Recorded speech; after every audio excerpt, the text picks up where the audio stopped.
Alright guys, today I'm going to show you how I made a little diorama using some wrap that I got from eBay. Pretty simple project. Okay, I'm starting the project and here I'm just doing the layout and getting my lights kind of squared away. So I'm not showing the whole build, I'm just showing the parts that I used to make the diorama. So hopefully it'll help you guys. All this stuff I'm using right now is just all leftover scrap that I had from other projects. Like I did my kitchen countertops, my kitchen under counter lighting, and this is what I had left over from that. And all my DMX stuff, I got tons of it because I used to do mobile DJ when I was younger, so I have a lot of that stuff. Okay, so I got a little better light on the subject. Here is the high intensity strip that I'm going to be using. Notice how it's got a lot of LEDs. I mean, it's just like solid LEDs across there. And it's a high Kelvin rating. It's like a 5600 Kelvin. So those will be super bright daylight looking lights. They come on rolls like this, whatever. Okay. I may or may not use just some regular RGB strip lights. I don't know, but I don't really have enough rail to put all that in. And this is the type of rail that I'm using. It just comes apart like this. Now, all this stuff is just leftover stuff that I had laying around from doing my own kitchen under counter lights and stuff like that.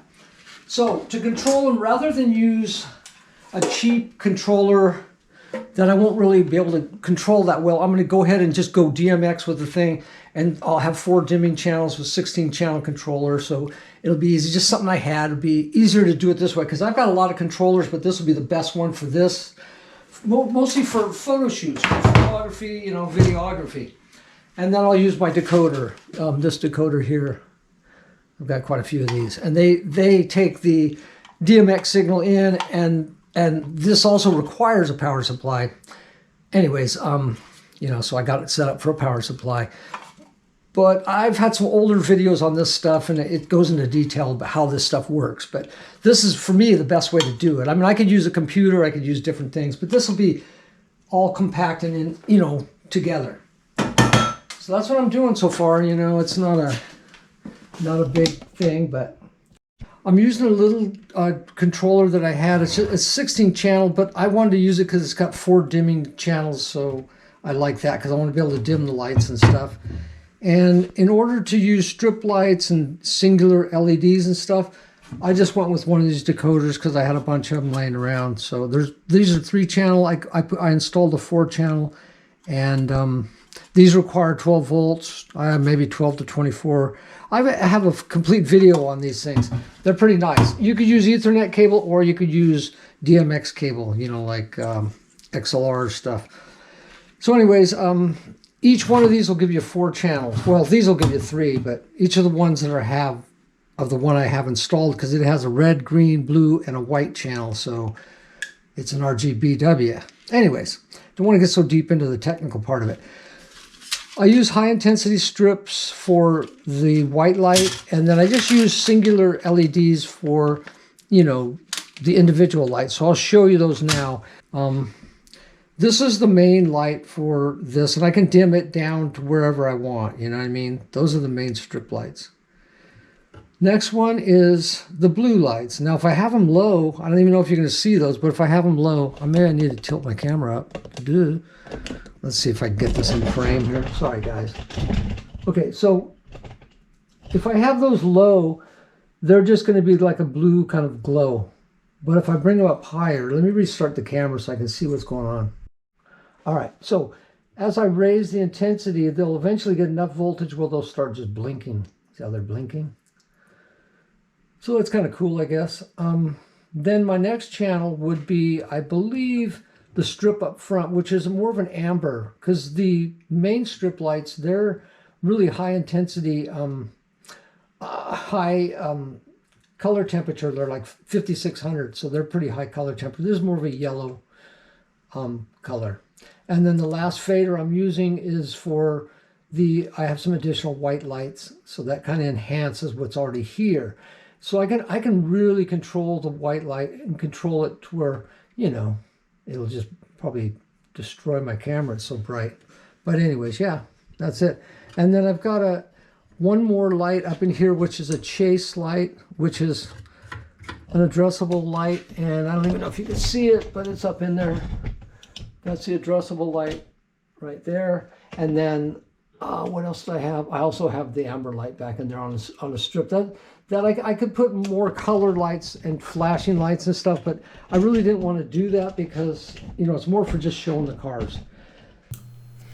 Okay, something to note about strip lights when you dim them. A lot of times when you dim out a strip light, you're going to get flicker. You know, you'll see it with the naked eye. You'll see it on camera and everything else. And see the flicker you're getting right there?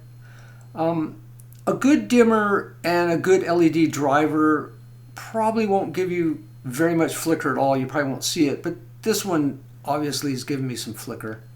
The good drivers are real expensive. And you know, I have it in my kitchen, and I can take it almost all the way down to low, and it still doesn't flicker hardly at all. So just wanted to show you that, working up on top here. I guess I should explain one more thing. This controller here, I really don't know how much it was because I've had it forever. I've got about 5 of these guys, different ones, you know, different style. These, I think maybe it might have been about 25 bucks, but I'll get the full description of everything that I used in the project. You may not want to go that fancy, but there's a lot of other ways you can do it without getting that fancy. But it's just stuff I had laying around, so I figured I might as well use it because just sitting there rotting. Okay, here I've got just the amber lights, the one amber strip, the blue individual LEDs, and the white individual LEDs.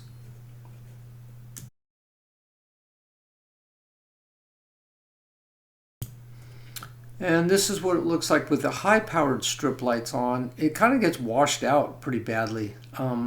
Be kind of a good little place to work in and show detail, but with a white car, it's kind of washed out, I think. But it still looks okay.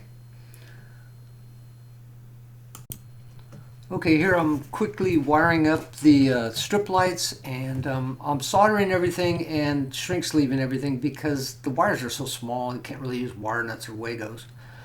So yeah, it took me a little bit. Now I'm putting the panels in, and they fit so tight that they just hold themselves in place perfectly. That's what I like about this material. It's really nice. And then I should be able to, you know, once I get the wrap on them, I'll have myself a little diorama, but I can also flip these over and have just a black box. So I'm at 100%, 75%, 50% dimmed, 25% dimmed, and off.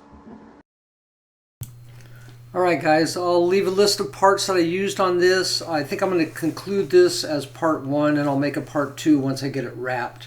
Basically, all I used was some 1/2-inch birch plywood, the artboard, and some lights, some strip lights. And strip lights are pretty cheap. I think the most expensive part of the build would be the plywood, but you know, you don't even need plywood. You could just use the artboard and tape it together. I just wanted it so that I could set stuff up on top and I could, you know, work with it a little bit better. So yeah, a pretty inexpensive project actually. So I hope you guys enjoyed it. I'll show it when I got the wrap in. Thanks so much for watching. Like and subscribe.